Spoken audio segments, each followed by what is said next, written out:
கர்த்தருடைய பரிசுத்த நாமத்திற்கு ஸ்தோத்திரம் உண்டாவதாக. பிரியமானவர்களே, நாம் வாழ்கிற இந்த வாழ்க்கை தேவன் நமக்கு கொடுத்ததான ஒரு பெரிய பாக்கியம். நாம் இப்போ வாழ்ந்து கொண்டிருக்கிறோமே, ரட்சிக்கப்பட்டிருக்கிறோமே, பரிசுத்தமாக்கப்பட்டிருக்கிறோமே, புனிதமாக்கப்பட்ட வாழ்க்கை வாழ்ந்து கொண்டிருக்கிறோமே, ஞானஸ்நானம் பெற்று சபையில் இருந்து சத்தியத்தை கை கொண்டு மனவாட்டியாக உருவாகி கொண்டிருக்கிறோமே. இது தேவன் நம்ம கொடுத்த பெரிய பாக்கியம், ஸ்லாக்கியம். ஏனென்றால் இந்த நாள் புனித வெள்ளி என்று சொல்லி அழைக்கப்படுகிற நாள். இந்த புனித வெள்ளியோடு கூட ஒரு பெரிய காரியம் என்ன அப்படின்னா, இயேசுவோடு கூட 12 சீசர்கள் இருந்தாங்க. இந்த 12 சீசர்களில்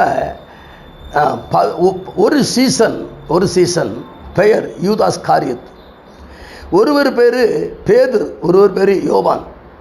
அப்புறம் அந்திரேயா இருக்கிறாங்க, யோவான் இருக்காங்க, யாக்கோபு இருக்கிறாங்க, மத்தேயு இருக்காங்க, லூக்கா இருக்காங்க, மார்க் இருக்கிறாங்க. எல்லாம் இருக்கட்டும். இந்த 3 பேரை குறித்ததோட ஒரு காரியம் என்னன்னு கேட்டுச்சுன்னா, இயேசுவை காட்டி கொடுப்பதற்கு முன்பதாக அவர்கள் ஆலோசனை பண்ணுறாங்க. ஆலோசனை பண்ணி அந்த ஆலோசனைக்கு உடன்பட்டவன் யூதாஸ் காரியத். ஆலோசனைக்கு பிரதான ஆசாரியர்கள், வேதபாரர்கள் எல்லாரும் சேர்ந்து இந்த காரியத்தை செய்வதற்கு துணிகரம் கொண்டவர்கள். அதனால் இயேசு கிறிஸ்துடைய வாழ்க்கையில் பாடுகள் வழியாக கடந்து வருகிறார். அவர் பிதாவுடைய சித்தத்தை நிறைவேற்றி கொண்டு வருகிறார். அவருடைய வேலைக்காக அவர் காத்து கொண்டிருக்கிறார். இயேசுவை பார்த்து பிதா சொன்னார், இந்த பாத்திரத்தில் நீ பானம் பண்ண வேண்டும் என்று. ஆண்டவர் சொன்னார், ஆண்டவர் இந்த பாத்திரம் என்னை விட்டு நீங்கும்படி செய்யும், ஆனால் உங்களுடைய சித்தத்தின்படி ஆக கடவுது அப்படின்னு சொன்னார். சித்தம் செய்வதற்காக இந்த உலகத்திற்கு இயேசு வந்தார். அவருடைய வார்த்தையின்படி வாழ்ந்தார், ஊழியம் செய்தார். சரியான வேளை வரும்பொழுது யூதாஸ் காரியத்தை இயேசுவை காட்டி கொடுக்கிறார். பேதுரு மறுதலிக்கிறார், யோவான் விட்டு ஓடுகிறார். இயேசு தனிமைப்படுத்தப்பட்டார். அவரை பிடித்து காட்டி கொடுத்து பிடிப்பதற்கு காரணமாக இருந்த அந்த யூதாஸ் 30 வெள்ளிக்காசுக்காக அவரை காட்டி கொடுத்தார். காட்டி கொடுக்கப்பட்ட இயேசுவை அவர்கள் பிடித்து அடித்து உடலெல்லாம் கிழித்து அவரை சிலுவையில் அறைவதற்கு கொண்டு போகிறார்கள். ஆனால் வேதம் என்ன சொல்லுகிறது? அந்தரங்கம் எல்லாம் கவனிக்கணும். ஒரு 3 காரியத்தை மட்டும் நான் சொல்லி முடிக்கிறேன். நம்முடைய மீறுதல் நிமித்தம் அவர் காயப்பட்டார். இந்த புனித வழியில் நீங்கள் அறிய வேண்டிய ஒரு விஷயம் என்னன்னு கேட்டால், உங்களுடைய மீறுதல் தான் அவருக்கு காயத்தை உண்டாக்கிட்டு. என்ன மீறுதல் நீ கேட்பீங்க?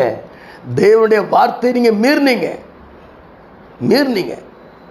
தேவனுடைய வார்த்தையை மீறி தவறுக்கு மேல தவறு செய்து தேவனை விட்டு விலகி உங்க ஆவி இப்ப துக்கத்தில் இருக்குதுங்க. ஆவி துக்கத்தில் இருக்கு. எதுக்கு? சிலரை பேசிட்டு அதுக்கப்புறம் மனசு வருத்தப்படுது இல்லையா? அதான் ஆவியில துக்கம் உண்டாகுதா? அந்த துக்கத்தை பற்றி தான் பேசிக்கிட்டு இருக்கு. அப்போ இயேசு சொல்றாரு, உன்னுடைய மீறுதலுக்காக நான் காயப்பட்டேன் மகனே, மகளே. உன்னுடைய அக்கிரமத்துக்காக நான் ஒருக்கப்பட்டேன், உனக்கு சமாதானத்தை உண்டு பண்ண வாக்கினேன் என் மேல் வந்தது. அப்போ மீறுதலுக்காக காயப்பட்டவர் அக்கிரமத்துக்காக ஒருக்கப்பட்டார். அக்கிரமம் என்ன? மீறுதல் ஆவியில் இருக்கு, அக்கிரமம் ஆத்மாவில் இருக்கு. அக்கிரமம் என்ன? செய், வேதம் வாசி, ஜெபி, கர்த்தருடைய சமூகத்தில் காத்திரு, அப்படிங்கிறதெல்லாம் செய் என்று சொன்னதை நம்ம செய்யாமல் போகிறது. ஆமாம், இன்னைக்கு நிறைய பேர் ஜெபம் பண்ணணும்னு நினைப்போம், ஆனால் ஜெபம் பண்ண மட்டும் தூங்கி முடிச்சு போயிடுவோம். இல்லை, இதில் நிறைய பிரச்சனைகள் இருக்குது. ஜெபம் காலில் எழுப்பி ஜெபம் பண்ணணும்னு சொல்கிறாரு, எழுப்பி விடுறாரு, திருப்பி படுத்துக்கிடுறீங்க. நல்ல வேத வாசிங்க, வேதத்தை அறிக்கைடுங்க அப்படின்னு சொல்கிறாரு, நீங்கள் அதை மாறிடுறீங்க. இப்போ எல்லாவற்றையும் மாற்றி போனால் எப்படி? அதனால்தான் அந்த மீறுதலுக்காக அவர் காயப்பட்டார், இந்த அக்கிரமத்துக்காக நொறுக்கப்பட்டார், நம்முடைய பாவத்துக்காக அவர் மரித்தார், ரத்தம் சிந்தினார். அப்போ சிலுவையினுடைய உபதேசம் இன்னைக்கு நம்முடைய வாழ்க்கையில் எப்படி மாற்றுது பாருங்களேன். அவர் ஜீவனை விட்ட பொழுது நான் வசனத்தை வாசிக்கிறேன். இயேசு மறுபடியும் மகா சத்தமிட்டு ஆவியை விட்டார். அப்பொழுது தேவாலயத்தின் திரைச்சீலை மேலிருந்து கீழே வரைக்கும் 2ஆக கழிந்தது, பூமி அதிர்ந்தது, கன்மலைகள் பிளந்தது, கல்லறைகளும் திறந்தது, நித்திரை அடைந்த அநேக பரிசுத்தவான்கள் உடைய சரீரங்கள் எழுந்திருந்தது. அப்போ இயேசுடைய மரணத்தில் அந்தகாரம் சூழ்ந்திருந்ததாம். கண்மலைகள் பிளந்தது. கல்லறையில் நித்திரையடைந்த பரிசுத்தவான்கள் எழும்பினாங்க. சோத்திரம். கள்ளனுக்கு மறுவாழ்வு கொடுக்கப்பட்ட இடமும் சிலுவைதான். தேவாலயத்தின் திரைச்சிலை மேலிருந்து கீழே கிழிந்தது சிலுவையில தான். அந்த சிலுவையை குறித்து தான் நம்ம மேன்மை பாராட்டுறோம். அவர் சொல்றாரு, ஏன் தேவாலயத்தின் திரைச்சிலை மேலிருந்து கீழே வரைக்கும் கிழிஞ்சு தெரியுமா? உள்ளே இருந்த நான் இப்பொழுது வெளியே வந்து விட்டேன். அதனால தான் அங்கே சமாரியா சிறுத்தை சொல்வார், உங்கள் பிதாவை தொழுது கொள்ளும் காலம் எங்கும் வந்திருக்கிறது, அது இப்பொழுது வந்திருக்கிறது என்று சொன்னார். இனி நீங்க தொழுது கொள்ளுகிற காலம். நல்லா புரிஞ்சு கொள்ளணும். அப்போ சிலுவையை குறித்ததான காரியம், இயேசு கிறிஸ்துடைய அந்த புனித வெள்ளியை குறித்த காரியம். புனித வெள்ளினா என்னங்க? புனித வெள்ளினா என்ன? இயேசு என் பாவத்தை எல்லாம் சுமந்து தீர்த்த நல்ல வெள்ளி.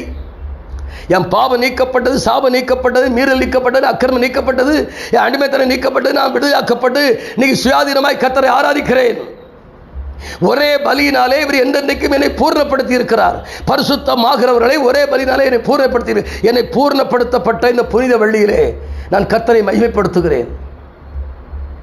எனக்காக யாவையும் செய்து முடிக்கிற கர்த்தர், எனக்காக எல்லாவற்றையும் செய்து முடித்தவர். சிலுவையில் எல்லாம் முடிந்தது. எங்க நல்ல கவனிங்க. இந்த குட்பிரேடோட உங்களுக்கு ஒரு நற்செய்தி என்ன தெரியுமா? எல்லாம் முடிந்தது. சிலுவையில் இயேசு சொன்னார், எல்லாம் முடிந்தது. அந்த முடிந்த செய்தியை நீங்கள் அறிந்து வாழ்வதற்காகத்தான் இந்த காணொளி. இப்போ இயேசு மரித்து விட்டார். மரித்த பிறகு இப்போ ஒரு பரிசுத்தவன் அங்கே வராம பாருங்களேன். யார் அப்படின்னா, அரிமத்தா ஊரானாகிய யோசேப். இவன் யார் அப்படின்னா, அவனுக்குள்ள ஒரு குணத்தை நான் உங்களுக்கு சொல்லணும்ல, உங்களுக்கு அந்த குணம் வரணும். என்ன சொல்றாரு அப்படின்னா, அந்த ஆள் எப்படிப்பட்டவனா, யூதருடைய பட்டணங்களில் ஒன்றாகிய அரிமத்தா ஊரில் உள்ள வரும் தேவனுடைய ராஜ்யத்திற்கு காத்திருக்கிறவன். நம்பர் 1. நம்பர் 2, யூதருடைய ஆலோசனைக்கு செய்கைக்கும் சம்மதியாதவன். நம்பர் 3, பிலாத்துவிடத்திலே போய் சரீரத்தை கேட்டு வாங்கி ஒருவனும் வைக்கப்படாத கல்லறையில் வைத்தார். இந்த யோசேப்பு ஒரு பெரிய பணக்காரங்க. ஆனால் இயேசுவுக்கு ரகசிய கிறிஸ்தவன், தேவனுடைய ராஜ்யம் வர காத்திருந்தவன். நீங்களும் தேவ ராஜ்யம் வர காத்திருக்கணும்.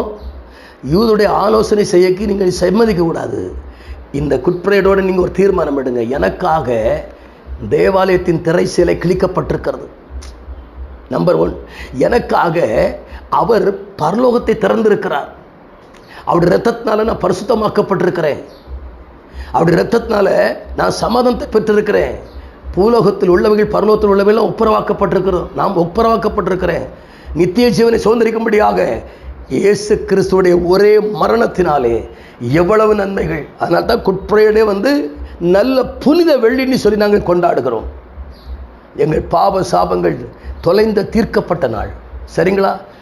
அப்போ அதனால்தான் இவர் இந்த வெள்ளியோட, புனித வெள்ளியோட எல்லாவற்றையும் முடிச்சிட்டார். முடித்தவரோடு சார்ந்திருங்க, புது வாழ்வு தொடங்கும். நாம் ஜெபிப்போம். பரலோக பிதாவே, இயேசுவின் நாமத்தில் ஜெபிக்கிறோம். இந்த புனித வெள்ளியோடு ஆண்டவரை ஆரம்பிக்கப்படுகிற இந்த வாழ்க்கையானது சிலுவை எடுத்துக்கொண்டு பின்பற்ற கடவுள் என்று சொன்ன உம்மை பின்பற்ற அனுக்கிரகம் பண்ணுவீராக. நீர் கள்ளனுக்கு மறுவாழ்வு கொடுத்தது போல எங்களுக்கு மறுவாழ்வு கொடுத்துருக்கிறீங்கப்பா. நீங்கள் சிலுவையில் வெற்றி சிறந்திருக்கிறீங்க. அந்த வெற்றி நாங்கள் கொண்டாடட்டும் ஆண்டவரே. இந்த உபதேசங்கள் எல்லாம் எங்களுடைய வாழ்க்கையில் மாற்றத்தை உண்டாக்கி நித்திய ஜீவனுக்கு நேரே தகுதிப்படுத்த வேண்டும் என்று ஜெபிக்கிறியா. ஆட்கொள்ளுங்க, பொறுப்படுங்க, பெரிய காரியங்களை செய்யுங்க. இயேசுவின் நாமத்தில் ஜெபிக்க நல்ல பிதாவே. Amen, amen. God bless you.